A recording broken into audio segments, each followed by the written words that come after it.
Vamos a hablar en esta oportunidad de enfermedades congénitas del aparato cardiovascular en animales de compañía. Para comenzar, vamos a presentar un algoritmo de diagnóstico que tiene gran utilidad para los médicos clínicos. Para ello, una vez que identificamos un soplo cardíaco por auscultación, debemos determinar en qué hemitórax se escucha más fuerte.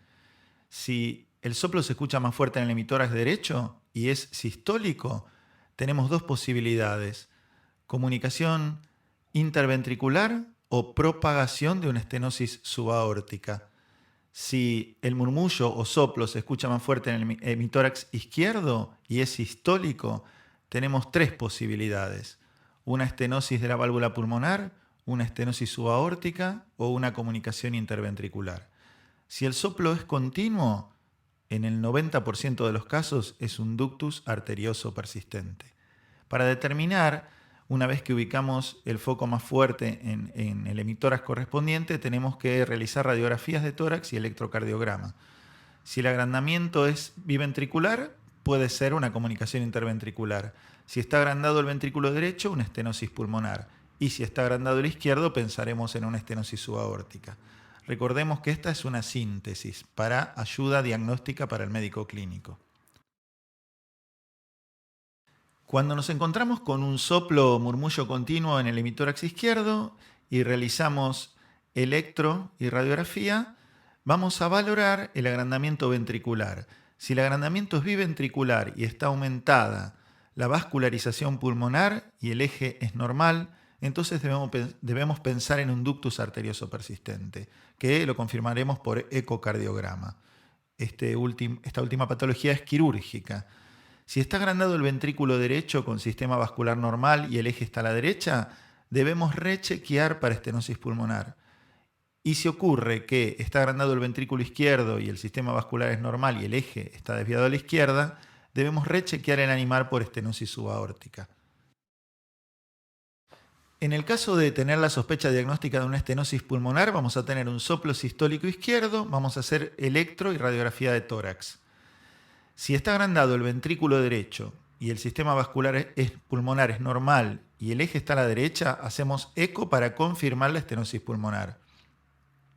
Si el gradiente es menor a 40 milímetros de mercurio y el animal está asintomático, lo único que hay que hacer es controles.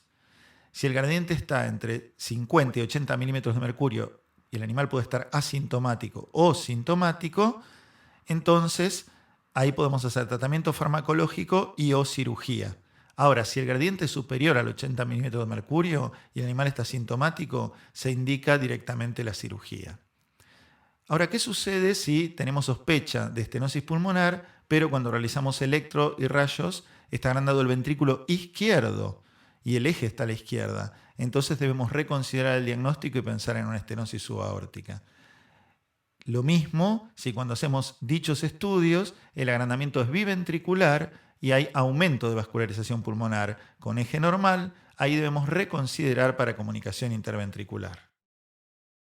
En el caso de tener la sospecha de estenosis subaórtica en un animal con síncope, retraso de crecimiento y un soplo sistólico izquierdo que irradia las carótidas, vamos a realizar electrocardiograma y radiografía de tórax. Si está aumentado el ventrículo izquierdo, el sistema vascular pulmonar es normal y el eje está desviado a la izquierda, con el ecocardiograma confirmaremos la estenosis subaórtica. Si el gradiente es bajo, habrá que realizar tratamiento farmacológico y control. Si el gradiente es superior a 80 milímetros de mercurio, cirugía. En el caso de realizar electro y rayos y encontrar el ventrículo derecho agrandado y el sistema vascular pulmonar normal y el eje a la derecha en el electro, reconsideramos el diagnóstico para estenosis pulmonar. Ahora, si el agrandamiento es biventricular y hay congestión pulmonar con eje normal, reconsideramos la posibilidad diagnóstica de comunicación interventricular. En el caso de pensar en una tetralogía de Fallot, con un animal con cianosis, con letargo, con síncopes y convulsiones, retraso en el crecimiento y un hematocrito superior al 60%, puede cursar sin soplo o con un soplo sistólico izquierdo. Realizaremos electroradiografía de tórax. Si nos encontramos con un ventrículo derecho agrandado y disminución de la vascularidad pulmonar y el eje desviado a la derecha, realizaremos el ecocardiograma para confirmar el diagnóstico y ahí decidiremos la posibilidad de que sea quirúrgico o que haya que utilizar beta bloqueantes. En el caso de que el tratamiento farmacológico con beta bloqueantes no dé resultado, entonces reconsiderar para cirugía. Ahora, si cuando sospechamos Fallot realizamos el electro y la placa de tórax y tenemos una silueta cardíaca normal y vascularización pulmonar normal y eje normal en el electro, debemos considerar que la cianosis no es cardiogénica. Ahora, si tenemos agrandamiento biventricular y congestión pulmonar y el eje está a la derecha, debemos considerar ductus y CIB con flujo reverso de derecha a izquierda. Vamos a comenzar ahora a hablar del ductus arterioso persistente, que es una comunicación entre la aorta y el tronco principal de la arteria pulmonar, que debería cerrarse al momento de nacer el animal. Si persiste, el flujo de izquierda a derecha producirá sobrecarga de volumen del ventrículo izquierdo, de la aurícula izquierda, congestión pulmonar y agrandamiento de la raíz de la aorta y el tronco principal de la arteria pulmonar, y un soplo continuo o murmullo continuo en la base izquierda. En el caso de estudiar un animal con sospecha de ductus a través de la radiología, vamos a empezar a describir lo que podríamos ver en una placa radiográfica. Recordemos que las razas más predispuestas para el ductus son el ovejero alemán y sus cruzas y los caniches, setter, etc. Y siempre se da más en hembras que en machos, en una proporción más o menos de 2:1. Bueno, volviendo a lo que se ve en la radiología, vamos a ver agrandamiento de la aurícula izquierda, del ventrículo izquierdo, del tronco pulmonar principal, de la aorta ascendente y descendente, hipercirculación pulmonar y, en el caso de que esté descompensado, edema o congestión pulmonar. En este caso vemos una placa dorsoventral de un animal que padece ductus arterioso persistente, donde se puede observar cardiomegalia generalizada a predominio izquierdo y congestión pulmonar. El mismo animal presenta en la radiografía laterolateral de tórax cardiomegalia izquierda con un gran atrio izquierdo que desplaza el bronquio izquierdo y la carina hacia la tráquea y congestión pulmonar. En el electrocardiograma del ductus vamos a observar las ondas R más altas que existen en la cardiología de animales de compañía y una onda P ancha, dado que la aurícula izquierda va a estar agrandada. También, si el animal pierde el ritmo sinusal, la arritmia más frecuente va a ser la fibrilación auricular.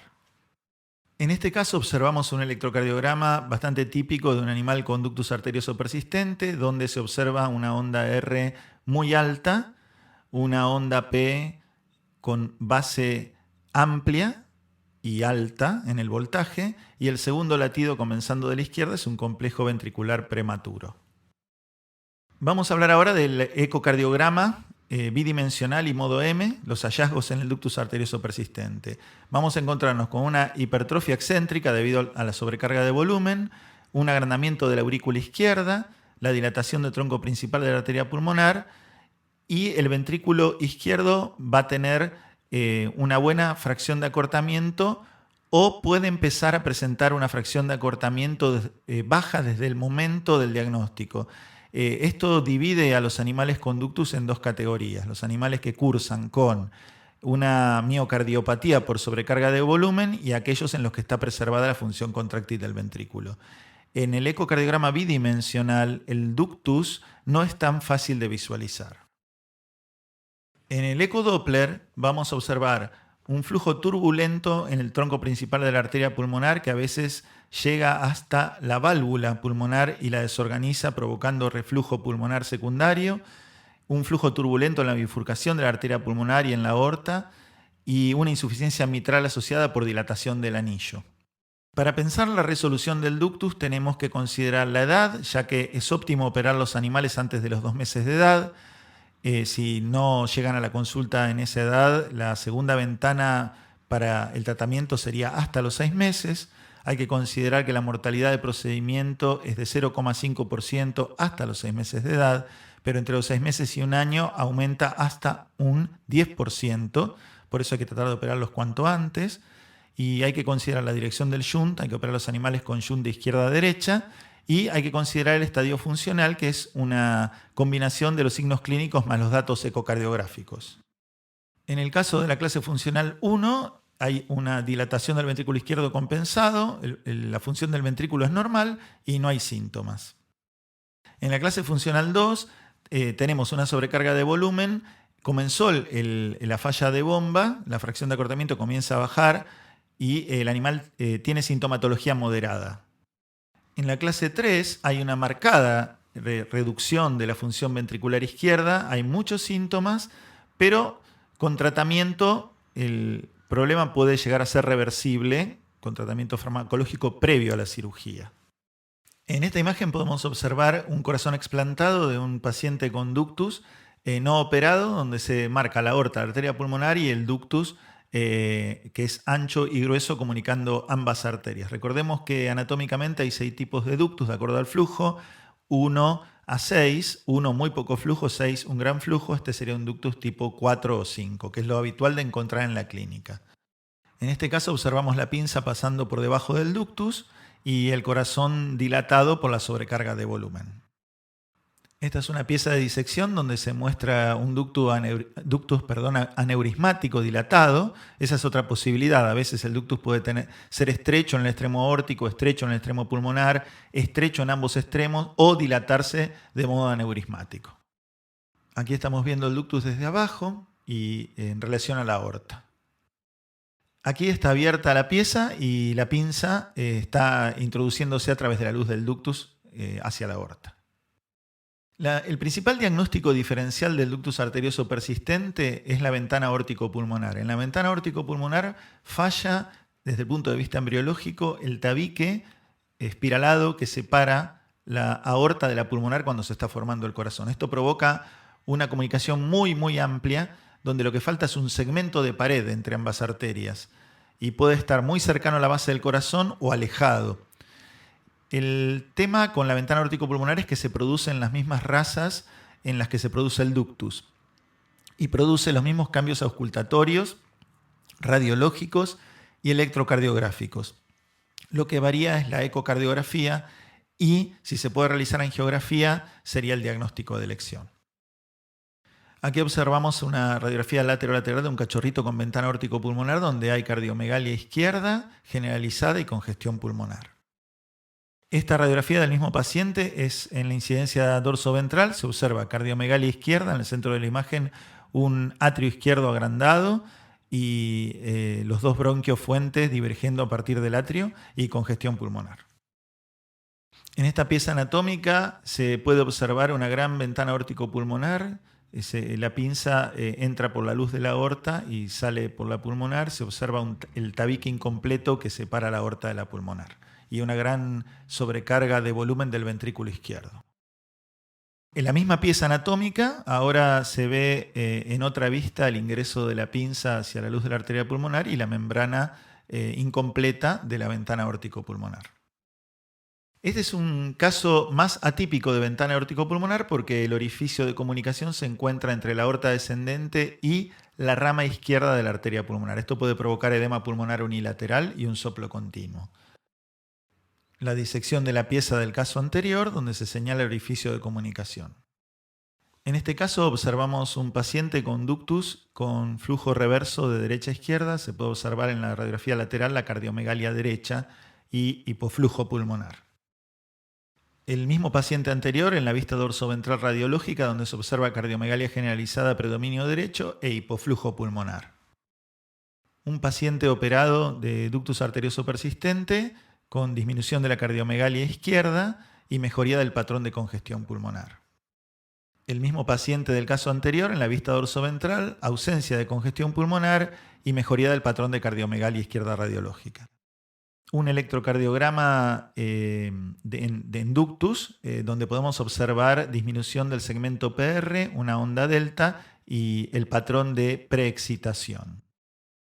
La imagen de la izquierda muestra un eco bidimensional en eje largo de 4 cámaras, mostrando una gran sobrecarga de volumen del ventrículo izquierdo y un megaatrio izquierdo por la insuficiencia mitral secundaria. Vamos a hablar ahora de la estenosis subaórtica. La estenosis subaórtica es una enfermedad que afecta a razas de talla grande, como el ovejero alemán, el rottweiler, el pitbull, etc. Y tiene distintas formas anatómicas. Puede ser un anillo fibroso completo, un reborde muscular del tabique interventricular, puede ser un túnel que comprometa el tabique interventricular y la valva anterior de la válvula mitral, y a su vez puede tener un componente dinámico, además de la patología anatómica en sí misma. La estenosis subaórtica puede aparecer desde el nacimiento o manifestarse hasta los 2 años y medio o 3 de nacido el animal. Desde el punto de vista radiológico, el tema es que la radiografía puede ser normal o mostrar agrandamiento del ventrículo izquierdo. En el caso de haber una dilatación postestenótica, esto puede verse también en la radiografía lateral y dorsoventral. Desde el punto de vista del electrocardiograma también puede ser normal o puede mostrar un patrón de sobrecarga ventricular izquierda, como el aumento del voltaje de la onda R, depresión del segmento ST o complejos prematuros ventriculares. En el eco bidimensional y modo M, si la patología es leve, puede llegar a ser normal o mostrar, si es avanzada, hipertrofia concéntrica del ventrículo izquierdo, un ángulo anormal entre el septum y la raíz de la aorta, y la dilatación postestenótica de la aorta. En el caso de tener la forma anatómica de anillo puede visualizarse. En el caso de ver la forma de hipertrofia septal subaórtica puede verse también. Y en el caso de ser la forma túnel puede verse la inmovilidad de la valva anterior de la válvula mitral. Con ecodoppler lo que podemos cuantificar es la velocidad del gradiente, que si es superior a 2 o 2,2 metros por segundo, deberíamos sospechar estenosis subaórtica. Y debemos también calcular el gradiente de presión. También podemos observar flujo aórtico turbulento subaórtico y en la mitad de los casos insuficiencia aórtica asociada. Para las indicaciones quirúrgicas tenemos que considerar si el animal está sintomático, el nivel de hipertrofia ventricular izquierda, el gradiente y si hay un movimiento anterior sistólico de la válvula mitral, porque eso agrega un grado adicional de obstrucción al tracto de salida del ventrículo izquierdo. Si el gradiente está entre 25 y 50 milímetros de mercurio, solo se requieren controles. Si el gradiente está entre 50 y 75, fármacos, y si es mayor a 75, cirugía. Con respecto a las cirugías hay muchas técnicas. Se puede usar dilatación con catéter balón por cateterismo, dilatación transventricular a través del ápex del ventrículo izquierdo para la forma de anillo con un valvulótomo de Cooley, circulación extracorpórea con miectomía septal para el septum muscular. Se puede realizar un tratamiento de alcoholización del septum muscular a través de la pared libre del ventrículo izquierdo. En definitiva, existen muchas técnicas para solucionar esta patología. Observamos aquí una radiografía lateral de un paciente con estenosis subaórtica asociada también a displasia mitral. Recordemos que las cardiopatías congénitas en animales es muy frecuente que aparezcan de modo complejo o asociado, y en el caso de la estenosis subaórtica, una enfermedad asociada común es la displasia mitral. El síntoma principal de la estenosis subaórtica pura es el síncope, pero si hay congestión pulmonar hay que sospechar además asociación con displasia mitral congénita. Este es un caso de asociación, por eso el patrón pulmonar se ve congestivo. El mismo paciente en vista dorsoventral se ve el patrón pulmonar congestivo, pero no hay cardiomegalia radiológica. Un electrocardiograma de un paciente con estenosis subaórtica con ondas R altas en el complejo QRS y P anchas. En el caso de las R altas sospechamos agrandamiento ventricular izquierdo y la P ancha agrandamiento atrial izquierdo. Un paciente con descompensación que presenta fibrilación auricular con una morfología de bloqueo de rama izquierda. Aquí presentamos un eje corto de un eco bidimensional mostrando la gran hipertrofia septal asociada a la estenosis subaórtica. Aquí vemos un eco bidimensional, eje largo, con el tracto de salida del VI en un gato, donde se observa atrio izquierdo y la aorta con estenosis, pero supraaórtica en este caso. Se ven 2 rodetes hiperecoicos por encima del plano valvular. Aquí estamos observando el ventrículo izquierdo de un paciente con estenosis subaórtica en una pieza de corazón con formol, donde observamos desde el ápex el tracto de salida del ventrículo izquierdo y la valva anteroseptal de la válvula mitral. La misma vista del caso anterior, la pinza está ingresando por la aorta y está ingresando al tracto de salida del ventrículo izquierdo, que está estrecho por la lesión de estenosis subaórtica. La misma pieza del caso anterior, ahora mostrando la displasia de la válvula mitral asociada. Vamos a hablar en este primer encuentro de la última patología que vamos a tratar, que es la estenosis pulmonar. En este caso tenemos que decir que las razas más afectadas por estenosis valvular pulmonar son el Beagle, el Dachshund, todos los Terrier, y que hay dos tipos de estenosis. Una que cursa con dilatación aneurismática del tronco principal de la arteria pulmonar y que se denomina tipo A, que se ve más en razas dolicocéfalas, y una que se denomina tipo B, que se ve más en razas braquicéfalas como el bulldog francés, el inglés y el boxer, y que cursa con hipoplasia del anillo de la válvula pulmonar y también con hipoplasia del tronco principal de la arteria pulmonar. Entonces, para la clasificación quirúrgica, el tipo 1 o A presenta diámetro normal valvular, fusión comisural de las valvas, dilatación postestenótica.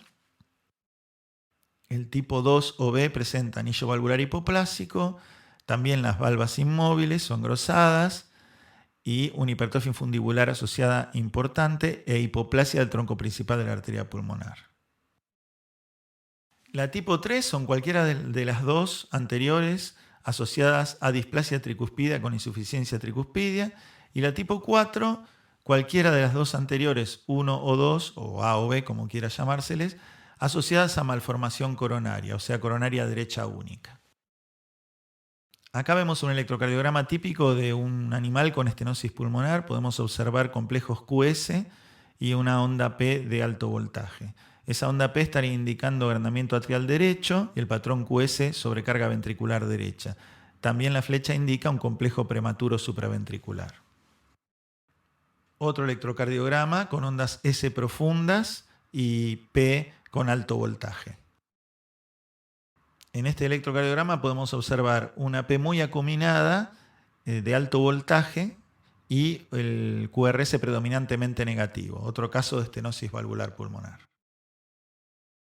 Para hablar de técnicas quirúrgicas hay una variedad importante. Podemos colocar un valvulótomo, un catéter balón, hacerlo a cielo abierto con oclusión de venas cavas o un parche protésico. Nosotros preferimos ingresar o por el tracto de salida del ventrículo derecho o por el tronco principal de la pulmonar, hacer puntos en U protegidos por parches de teflón y realizar la dilatación o ruptura de la válvula con una pinza hemostática, es decir, que la válvula la dejamos insuficiente.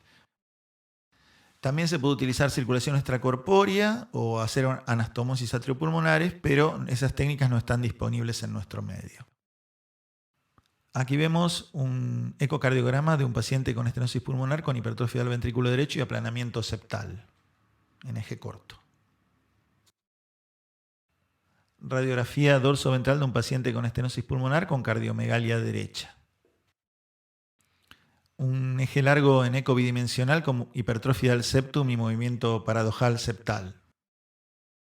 Una pieza anatómica donde se observa un gran megaatrio derecho, la orejuela derecha muy marcada y el tracto de salida del ventrículo derecho está muy hipertrófico.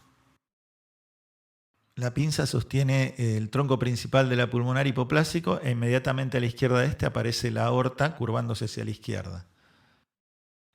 Aquí estamos mirando la válvula pulmonar desde la luz del ventrículo derecho y vemos que todo lo que queda es un orificio minúsculo metido en un anillo de tejido fibroso. Vemos la válvula tricúspide con displasia. Recordemos que en el caso de la estenosis pulmonar, la patología congénita asociada más común es la displasia tricuspidea. Aquí vemos la válvula desde el atrio derecho. Este es otro paciente donde lo que vemos a la izquierda es la pared libre del ventrículo derecho sumamente hipertrófica, más gruesa que la pared libre del ventrículo izquierdo que está a la derecha de la imagen. Aquí estamos viendo la válvula tricúspide desde la cara atrial derecha y se ve una cuerda tendinosa de la valva posterior que va hacia el músculo papilar y enfrente está la valva septal. Esta válvula estaba displásica. En esta imagen lo que vemos en la parte inferior es el grosor de la pared libre del ventrículo derecho que se puede apreciar en el corte. En esta imagen vemos un instrumento separando la cara libre del ventrículo derecho hipertrófico del septum y la pinza tomando lo que queda de la válvula pulmonar totalmente deformada y estenótica. Vemos entre las dos pinzas es una banda fibrosa que está constriñendo el tronco principal de la arteria pulmonar, dado que este paciente presentaba estenosis valvular y supravalvular. En esta imagen vemos el megaatrio derecho por la displasia tricuspidia asociada. En esta imagen observamos el tronco principal de la arteria pulmonar abierto y en la base de la arteria se puede ver la constricción y lo que queda provocado por la válvula pulmonar displásica. Una imagen Doppler mostrando la velocidad elevada transvalvular en la válvula pulmonar. Aquí vemos un eje corto de un eco bidimensional mostrando la hipertrofia del ventrículo derecho y el aplanamiento septal. Aquí vemos una radiografía lateral de tórax con cardiomegalia derecha marcada. El mismo paciente en la imagen dorsoventral mostrando la cardiomegalia derecha. Otro paciente con eco bidimensional en eje corto y modo M que muestra la gran hipertrofia de la pared libre del ventrículo derecho y el septum y la gran variabilidad ecogénica por la fibrosis asociada a la hipertrofia.